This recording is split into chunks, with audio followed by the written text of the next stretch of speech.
stargate, placed there by the Anunnaki gods of ancient Sumeria. This device employs time travel technology and permits individuals and equipment to pass into another dimension outside of the space-time continuum. Once there, it is possible to travel across the galaxy or into another galaxy instantaneously, and then pop back into space-time on another planet.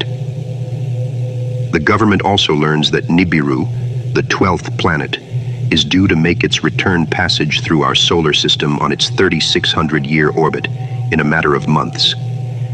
In this scenario, when Nibiru is closest to Earth, the Anunnaki, the ancient huge hominoid gods of Sumeria who built the Stargate, would, it seems likely, take the opportunity to travel to Earth through that same Stargate and will set up their encampment in Iraq. By default, this will have the effect of propping up the current regime.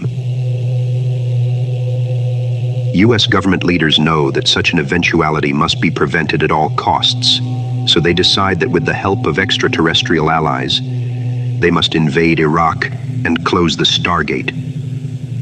The Russians, Germans, and French, however, having been intimately involved in Iraq's archaeology, know what they're up to, and prefer that the Stargate remain open, thus preventing American domination of the world.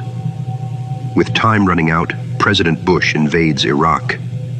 American scientists raid the museum and close the Stargate, thus frustrating the grandiose ambitions of the self-styled reincarnation of Nebuchadnezzar, Saddam Hussein, and making the world safe for the New World Order. According to Dr. Michael Salla, this is exactly what actually happened. Such a fantastic theory would not be expected from someone whose entire career has been spent in academia, pursuing rather conventional political and diplomatic studies. Dr. Salla, an Australian national, obtained his MA in philosophy from the University of Melbourne, and then his doctorate in government from the University of Queensland in 1993. After spending 2 years as an associate at the Centre for Middle Eastern and Central Asian Studies in Australia, he joined the faculty of the Department of Political Science at Australian National University in Canberra as a lecturer.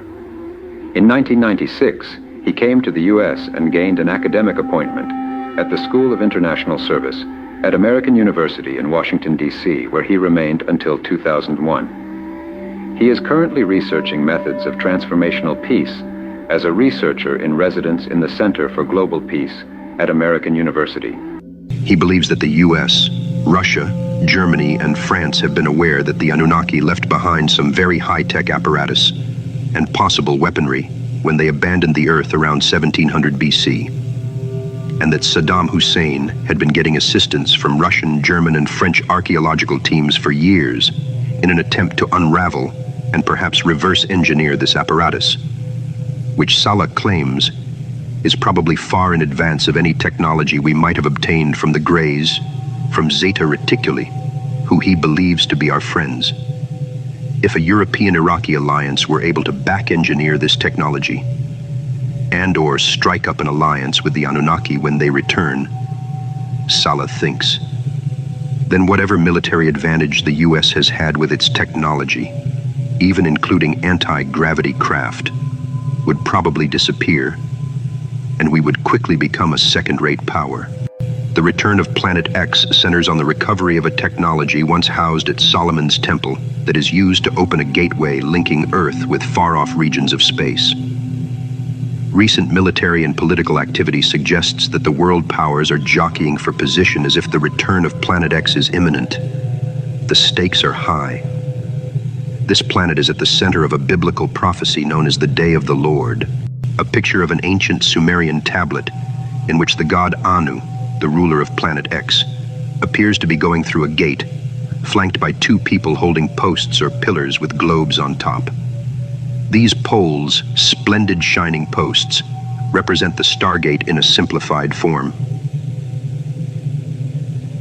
Another Sumerian tablet shows Gilgamesh going through a similar gate. Gilgamesh, the hero of the ancient Sumerian epic poem bearing his name, written about 2900 BC. He was the king of Uruk, a city in southern Mesopotamia. who sought immortality by searching for the stairway to heaven and the abode of the gods. Ultimately, he ascended a ladder and went through a gate and entered a new world where he met long-dead Utnapishtim, Noah, and questioned him about the gods. Dr. Saleh believes the Stargate will be found at Uruk, where German archaeologists have been digging for many years at the invitation of Saddam Hussein and have unearthed an ancient city.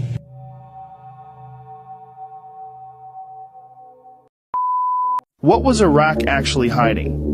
There's a theory that the U.S. stayed in Iraq for over a decade after it was liberated, not because of oil, but something way more powerful. In the 1920s, a British explorer discovered what was rumored to be the oldest known Stargate in the world, a device that's essentially able to take people across interstellar distances instantly. It was located at what is known today as the Great Ziggurat. However, in the 1980s, Saddam Hussein fortified the ancient complex in an attempt to keep explorers from seeing what was hidden inside. Furthermore, strange ancient technology has been seen coming out of the Great Ziggurat, rumored to have come through the Stargate from an ancient civilization now living on the hidden planet Nibiru. People who have come out and spoken about these strange devices and coincidentally went missing soon after, with many more people in recent times coming forward, claiming to have been involved in classified programs in Iraq where Stargate technology was used. Many people are... In 1998, a UFO sighting over Baghdad during Operation Desert Fox hinted at otherworldly interests in Iraq. Captured by CNN, this wasn't mere speculation. It was possibly a glimpse into a hidden collaboration between extraterrestrial forces and Saddam Hussein.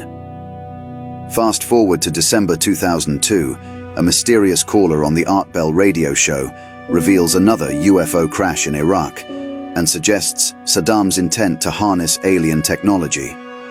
This wasn't just about earthly dominion, it was about a technological leap that could alter the balance of power. The stakes? A potential Iraq's Roswell, with fears of Saddam reverse engineering an alien spacecraft to eclipse US advancements. According to the caller, on Friday night, December 6, 2002, claimed to have a connection to the military and said a UFO had crashed in Iraq 4 years prior. He said the US is searching for any public pretext to invade Iraq, but its greatest fear is that Saddam will reverse engineer the crashed alien spacecraft. This will be Iraq's Roswell. The US is currently reverse engineering the Roswell craft and fears Saddam's scientists will catch up with or even go beyond the US in one or more areas. These areas of research include zero-point, over-ratio, or gravimetric technology, which would allow for a tremendous advance, allowing Iraq to become a leading power.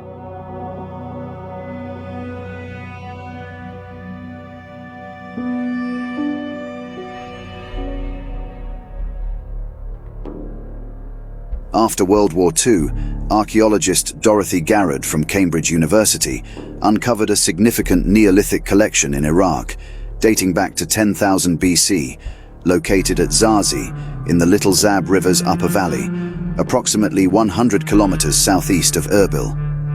In 1951, Professor Braidwood of the Chicago Oriental Institute discovered more Neolithic artifacts from 6000 BC in the same region, which also houses the ancient Sumerian city ruins of Shimuru, dating back to 3000 BC. UFO researchers in the Middle East provide varied insights about Zazi.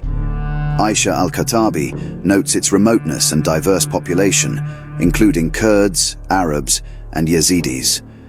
There are mentions of a significant limestone cliff in Zazi, featuring a cave painting of a Sumerian prince worshipping an Anunnaki deity, marked by an 11-pointed star behind the throne. This cliff, known as Ishkut Ikizapan, also raises speculation about an underground alien base.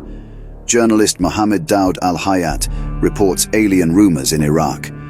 Local market gossip in Sulaimania hints at Saddam Hussein hosting aliens, possibly in an underground base or his nearly impregnable fortress, Kalate Julundi, once a royal palace, and now Saddam's summer mansion. Tales from the valley include rumors of Saddam providing sanctuary to aliens, fearing American capture, and reports of genetically engineered giant scorpions used as guards around the Kalate Julundi, deterring uninvited intruders with lethal efficiency.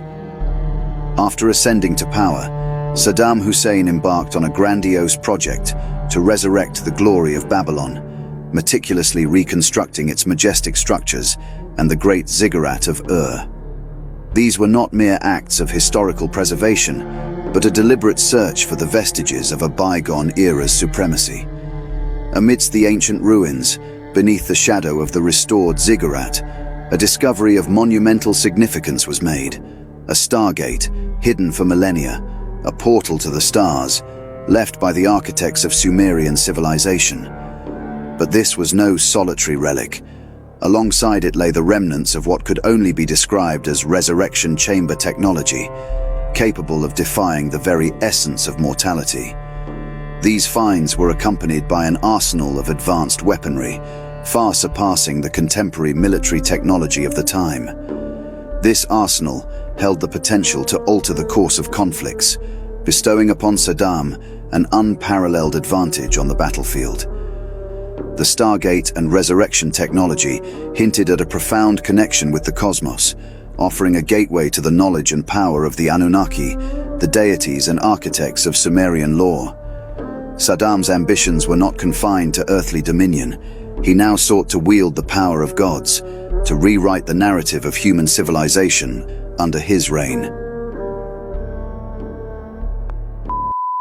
Saddam Hussein had found a lot of Anunnaki artifacts. In fact, he thought that he was the reincarnation of one of the kings in the lineage of the Anunnaki. He was rebuilding Babylon. He also was building a theme park with the Anunnaki theme, this magnificent structure. And it was said that within these artifacts, there was also a Stargate. I was living right near the NATO base. Because I spoke English, whenever I'd go out and there were the guys from NATO and stuff, the soldiers, we'd talk a lot. I came to become friends with a lot of them. But it was confirmed to me that they were like, we're not going after weapons, we're going after the artifacts. And that always stuck in my mind for years and years to come. Artifacts. At the time, I didn't know what Anunnaki and the Anunnaki Chronicle and history and the scriptures were. So I really didn't understand, nor at the time was I educated enough to believe in what I believe and know now. So this is the Stargate, the real Anunnaki Stargate. See the two statues of the Anunnakis, the carved right into the stone? And people were saying, but if Saddam had it, why didn't he escape from it? Well, humans can't activate it. Only the Anunnaki gods have the technology to make it work. This is just like this TV series of Stargate 1 with MacGyver. You gotta watch that, and it really does have a lot of truths in it. Saddam, to protect his secret of the Stargate, had built the Babylonian theme park, Anunnaki theme park, over it. And the soldiers, when they went there, the first place they raided was under the museum. And literally, this is where the Stargate was. I believe that when they are saying weapons of mass destruction, they were talking about the Stargate that could let extraterrestrial... Saddam Hussein had found a lot of Anunnaki artifacts.